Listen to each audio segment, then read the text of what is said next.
All right, picture this.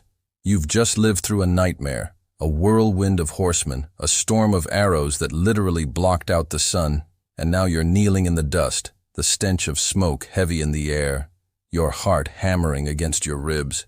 You're waiting for the blade, because every story you've ever heard, every terrified whisper, has painted the man on the black horse as a dealer in skull pyramids and utter annihilation. Your pulse is a drumbeat in your ears, the executioner steps forward, and you brace yourself for the end. Except, he doesn't swing. Instead, he offers you water, a fresh horse, a new tunic, and then the kicker, a place in the very army that just shattered your world. That twist, that impossible mind-bending left turn, that's the single most underrated, most profoundly unsettling weapon in Genghis Khan's arsenal. It wasn't some new siege engine or a secret poison. It was an offer. And today, we're diving deep into the one thing his enemies never saw coming. The audacious offer that turned doomed prisoners into fiercely loyal killers. And in doing so, built the largest contiguous land empire in human history. In the next few minutes, I'm going to prove to you that the bloodiest conqueror of all time wasn't just a military genius. He was history's greatest recruiter. Stick with me till the very end, and you'll walk away understanding exactly why a humble shepherd from the windswept steppes of Crimea, a brilliant Chinese engineer from a sophisticated city, and a learned Islamic scholar from a bustling Persian metropolis all ended up riding under the same banner. More than that, you'll grasp why they chose, with unwavering loyalty, to fight and even die for the man who had, by all rights, utterly destroyed their hometowns, their cultures, and their former lives. It's a story far more complex and, frankly, far scarier than the simple tales of barbarian hordes. Chapter 1. The Myth We All Buy. Let's be honest, we all love the cartoon version of Genghis Khan. It's the easy narrative, isn't it?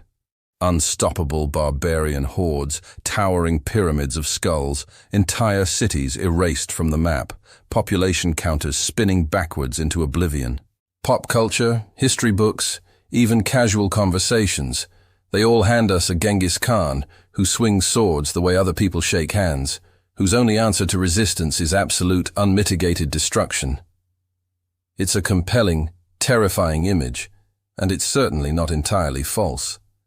The Mongols were brutal, and they did leave a trail of devastation that still echoes in history. But if that image, that simple narrative of relentless slaughter, is the whole truth, then how in the world did a relatively small band of steppe nomads, a people who probably numbered no more than 2 million total at their peak, manage to build and then govern an empire that stretched from the Korean peninsula all the way to the heart of Hungary? Think about it. Killing everyone you conquer doesn't scale. You can't collect taxes from ghosts. You can't administer ghost towns.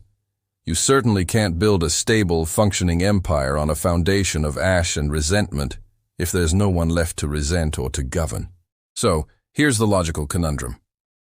Either the Mongols stumbled upon some ancient, forgotten cheat code for empire building that defied all known laws of logistics and human nature, or we're missing half the story. And spoiler alert, we are absolutely, unequivocally missing half the story. And once you see it, it doesn't just fill in the gaps. It flips the entire nightmare into something far more sophisticated, far more unsettling, and frankly, far scarier. This wasn't just an empire that grew by brute force and invasion. It was an empire that grew, in large part, by invitation. Chapter 2. Numbers Don't Add Up. Let's run some quick, brutal math, shall we?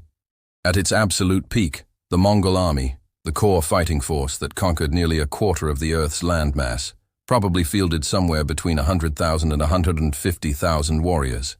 Now, that sounds like a massive army, right? A formidable force. And it was, until you contextualize it. These same 100,000 to 150,000 warriors were responsible for controlling, administering, and policing an astonishing 15 million square kilometers of territory. That's an area roughly the size of North America, or nearly 3 times the size of modern-day Russia. Think about the sheer mind-boggling logistics of that. You need soldiers for garrison duty, holding down conquered cities and strategic points. You need them for tax collection, ensuring the flow of revenue back to the capital. You need them for patrols, keeping trade routes safe and suppressing local banditry or nascent rebellions. You need them for siege work, for ongoing campaigns, for maintaining order across dozens of diverse cultures and languages. Basic arithmetic, even the most rudimentary calculation, screams that they needed far, far more bodies than they could possibly breed or raise from their relatively small nomadic population at home. It just doesn't add up. So, what was the solution?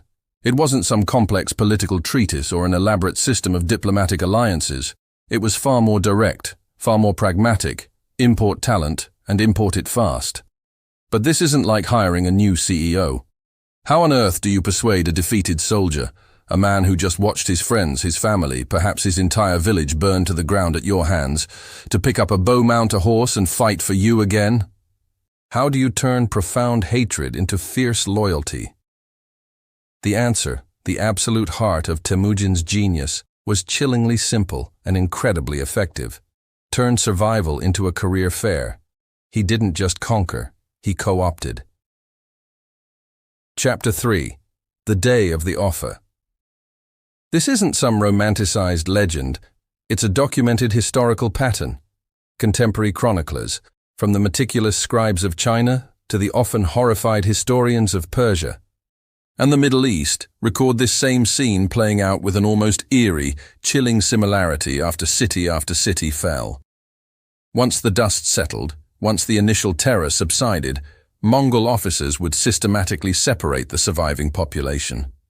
They'd divide them into distinct groups: the skilled artisans, blacksmiths, weavers, jewelers, the literate clerks and administrators, those who could read, write, and manage records, the women and children, and crucially, the fighting-age men.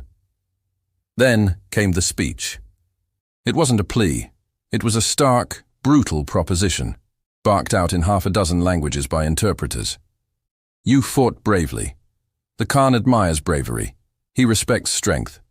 Now, you have a choice.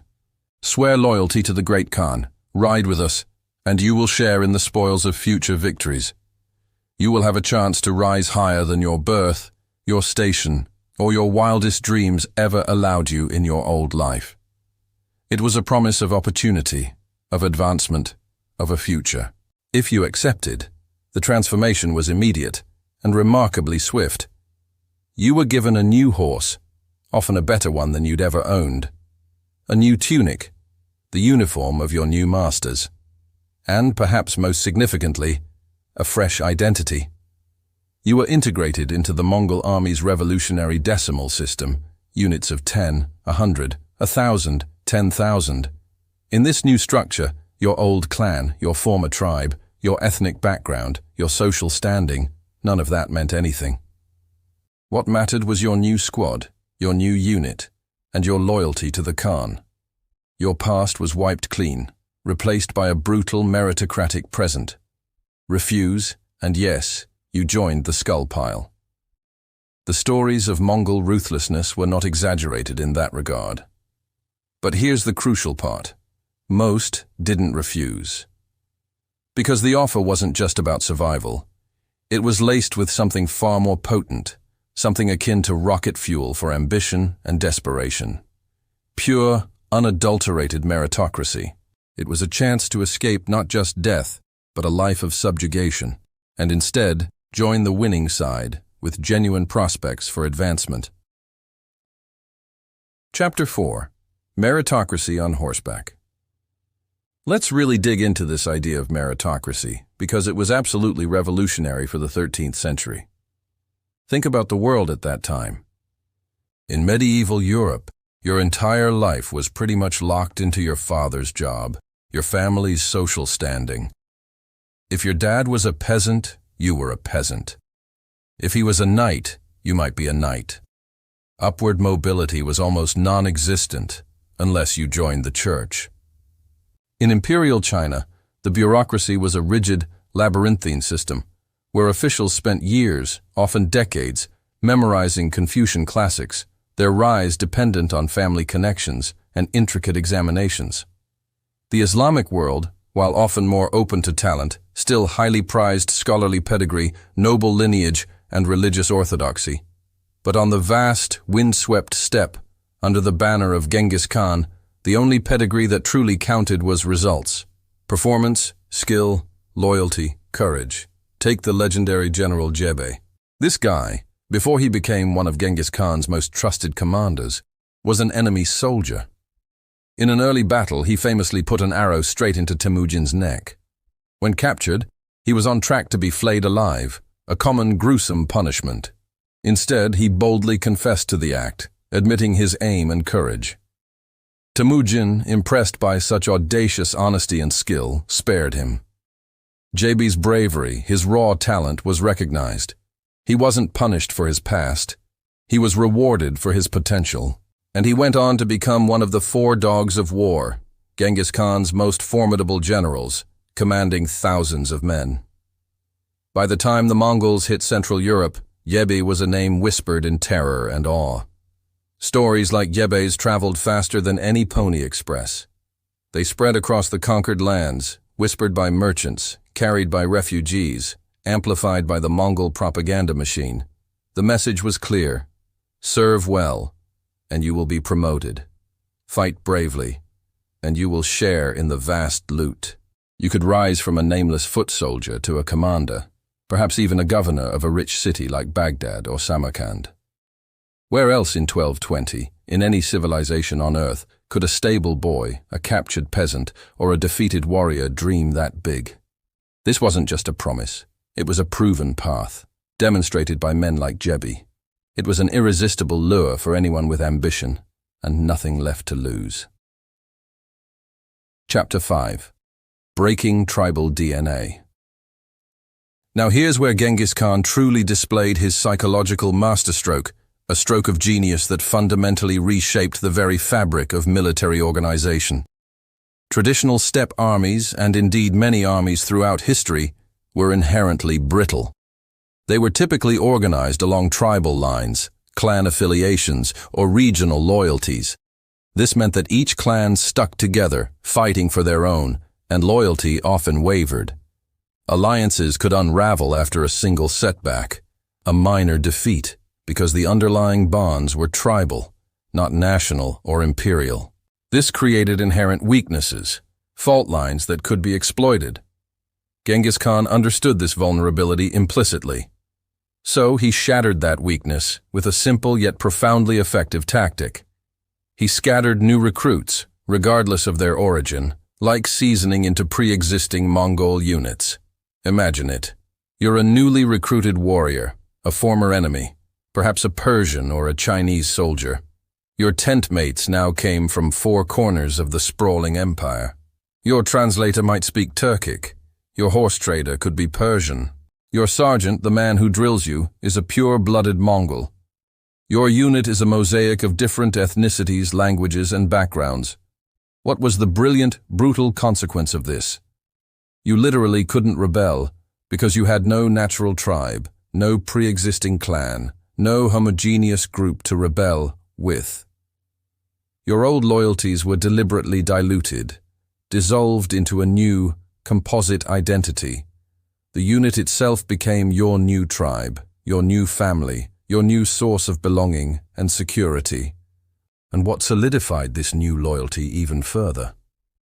The Khan paid salaries, a revolutionary concept for many soldiers of the era. He offered bonuses for bravery. He even arranged for brides, ensuring a future and a family within the new imperial structure. Was it a form of Stockholm Syndrome for some? Perhaps. But it was also a pragmatic, ruthlessly effective corporate restructure that would make modern multinational corporations green with envy. It created an army that was not just powerful in combat, but incredibly resilient and unified against internal dissent. Chapter 6. Learning from the Conquered. Absorbing manpower, as we've discussed, was only half the equation for the Mongols. The other, equally crucial part was the systematic, ruthless vacuuming up of know-how, skills, and technology from every culture they encountered. This wasn't just about bodies. It was about brains, about innovation, about upgrading their entire operational system. They didn't just conquer territories, they conquered knowledge. Take the Chinese siege engineers, for example. Before the Mongols, these brilliant minds might have taken months to construct the massive trebuchets and catapults needed to breach formidable city walls. Under Mongol command, they found themselves timed by stopwatches, or rather hourglasses, and paid by results. The pressure was immense, but so was the opportunity. Their expertise, once confined to China, was now deployed across Asia and Europe, constantly refined and made more efficient. It wasn't just military technology. Islamic doctors, renowned for their advanced medical knowledge, were incorporated to teach battlefield surgery, dramatically reducing casualties and improving the fighting fitness of the army. Uyghur scribes, with their sophisticated written script, were instrumental in creating the first functional rapid-fire Pony Express mail system, the YAM, which allowed for unprecedented communication across the vast empire. Persian accountants, masters of commerce and administration, introduced advanced systems like double-entry bookkeeping, doing it all, mind you, on the hoof, adapting their sophisticated methods to the mobile, fast-paced Mongol administration. Every absorbed specialist, every skilled craftsman, every learned scholar, every innovative technique effectively doubled the empire's skill tree. This wasn't just about acquiring, it was about integrating and leveraging. So, by the time the Mongol armies rolled into Hungary in 1241, they weren't just fast horsemen, though they certainly were that. They were a composite, technologically advanced, and tactically sophisticated force. They were the world's first truly multinational, combined arms military, capable of adapting, innovating, and overwhelming their enemies, not just through ferocity, but through superior organization and assimilated knowledge. They were a force far more formidable than a simple horde of barbarians. Chapter 7. The Loyalty Feedback Loop. Now let's talk about the ultimate payoff of this audacious strategy, the loyalty feedback loop. It's a fascinating psychological phenomenon. Conquered soldiers, those who had chosen the offer of life and opportunity, often ended up fighting harder for the Khan than they ever did for their old kings, their former lords, or their tribal chieftains. Why? Because for many of them, defeat had already stripped them of everything. Their old world was gone, their old allegiances shattered.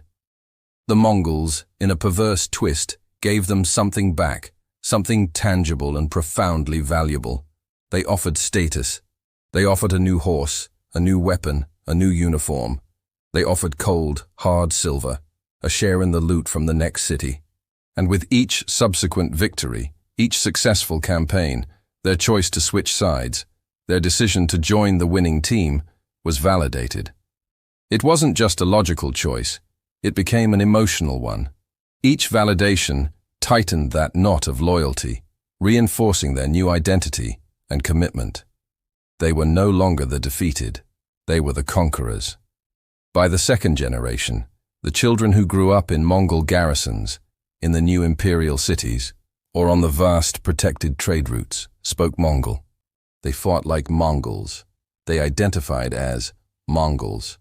And yet, many of them carried Chinese, Persian, or Kievan Rus's DNA in their veins. The empire didn't just expand geographically, it assimilated its people and fast forward.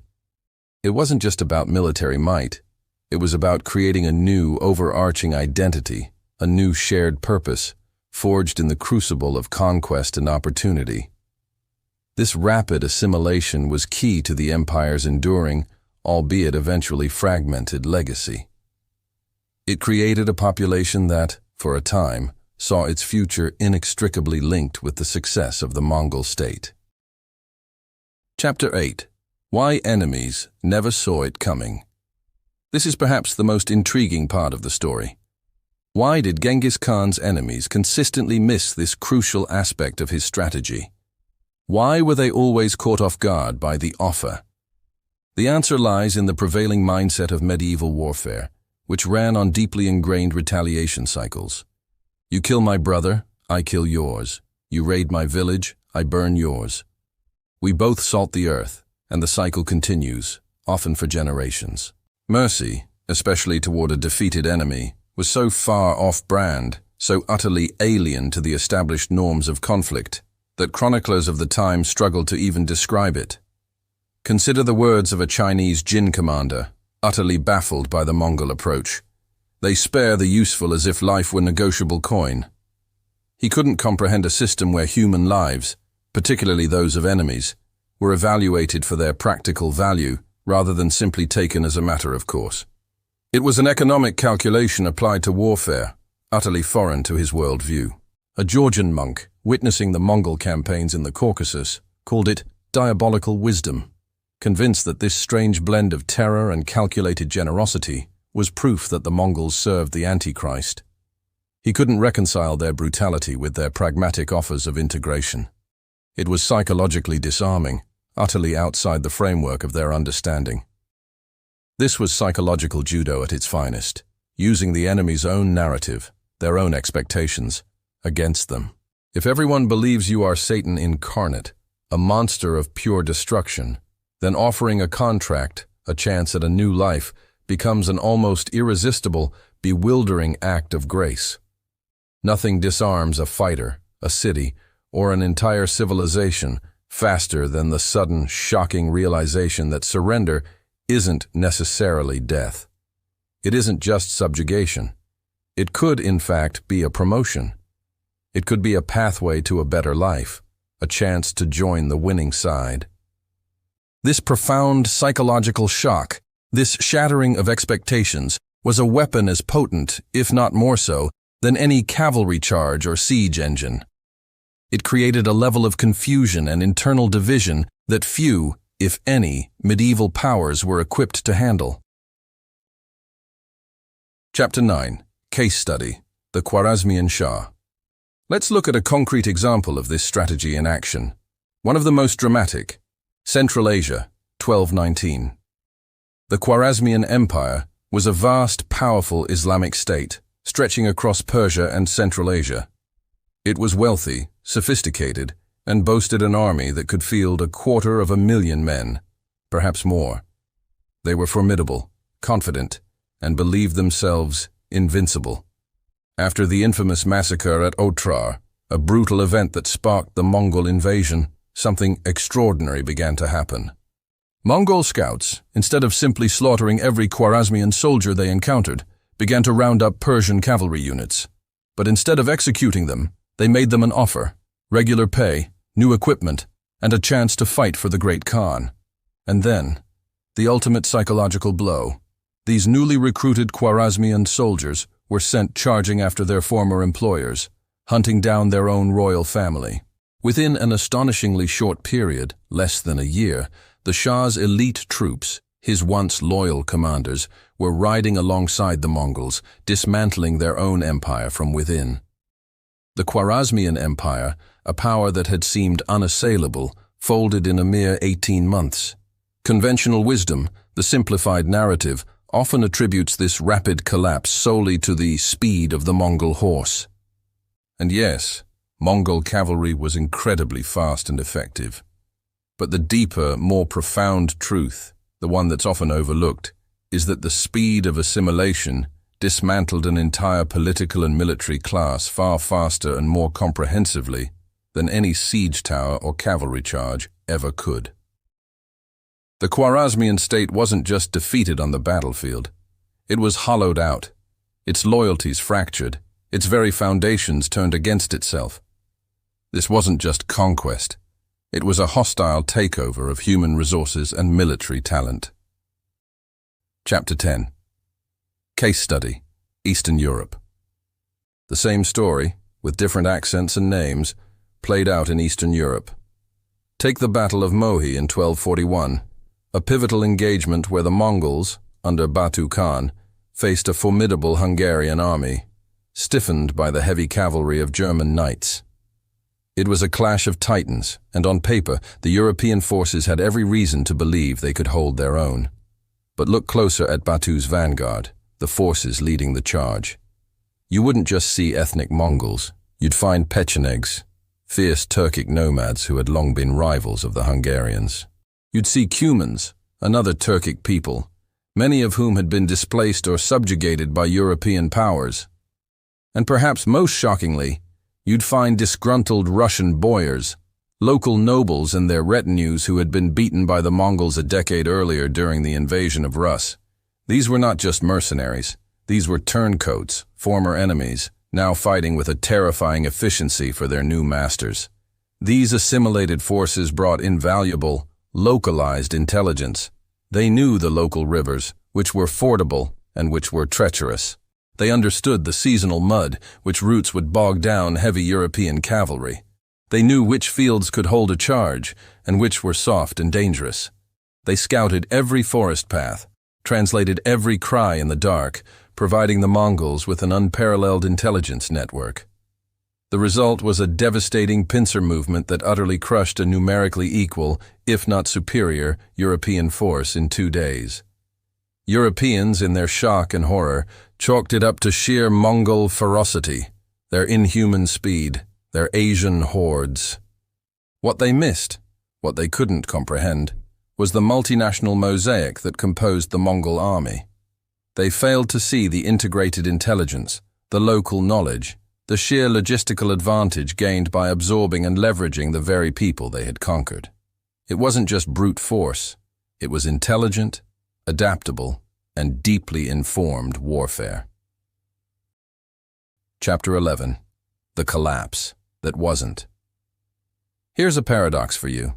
An empire built on such an ingenious, inclusive system of recruitment and assimilation eventually fragmented into civil war. If the system was so brilliant, why didn't it last forever? The truth is, the trick only worked as long as the victories and, crucially, the loot, the opportunities, the upward mobility kept flowing. The system was designed for expansion.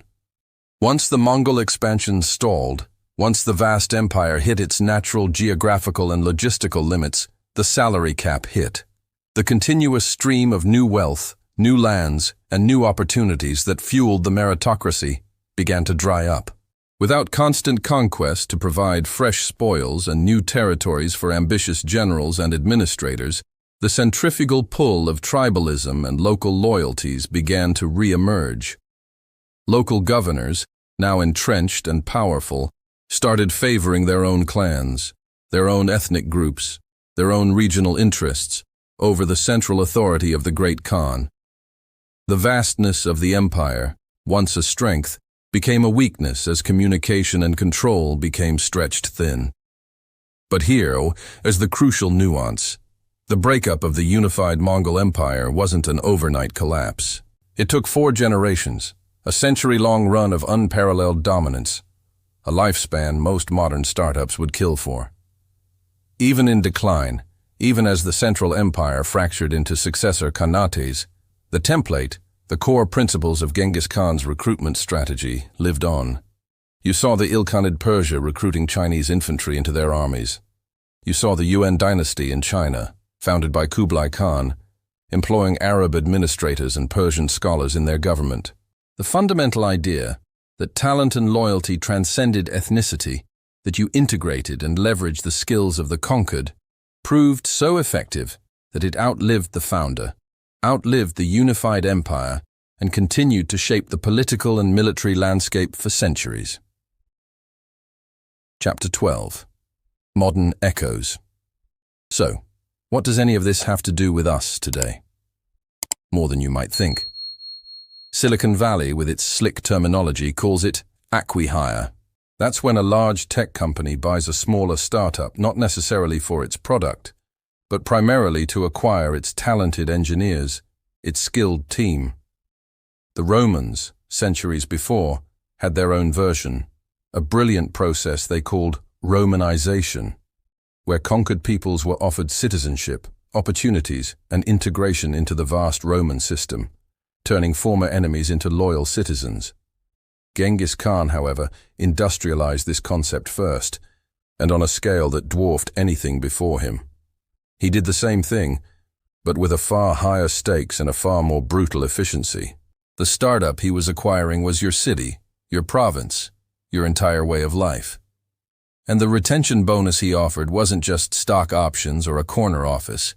It was your life, your family's safety, and a share in the spoils of the next city, the next conquest. If that sounds cold, calculating, and perhaps a little terrifying, remember this. Every imperial power, every successful organization, whether ancient or modern, uses a combination of carrots and sticks. They offer incentives and they wield consequences. The genius of Genghis Khan wasn't that he invented the carrot or the stick. It was that he simply turned the carrot into a genuine, compelling, and incredibly lucrative career path. And the stick, that became a legend, a reputation for terrifying ruthlessness that you could never, ever outrun. It was a system that understood human nature, our fear of death, our desire for survival, and our innate hunger for opportunity and advancement, and leveraged it with unparalleled effectiveness. Conclusion. So, the next time someone trots out the tired old skull pyramid cliché, the one-dimensional image of Genghis Khan as just a bloodthirsty barbarian, hit them with the twist. Tell them the real story. Genghis Khan conquered continents, built the largest land empire in history, not because he indiscriminately killed everyone in his path, but precisely because he let the right people live. And then, in a move that baffled and terrified his contemporaries, he gave them a better job, a better life, and a share in the future. His enemies, entrenched in their old ways, sharpened their swords, built their walls higher, and prayed to their gods for deliverance. They prepared for a fight, for a war of attrition, for a clash of civilizations. What they never, ever saw coming wasn't a new siege engine or some secret poison. It wasn't just faster horses or more skilled archers. It was the human resources department, riding in on horseback, offering a deal. It was a job offer, printed not on parchment, but in the stark, undeniable language of opportunity, and stamped with the scariest, most compelling line in medieval history. Welcome to the winning team. And for millions, it was an offer they simply couldn't refuse.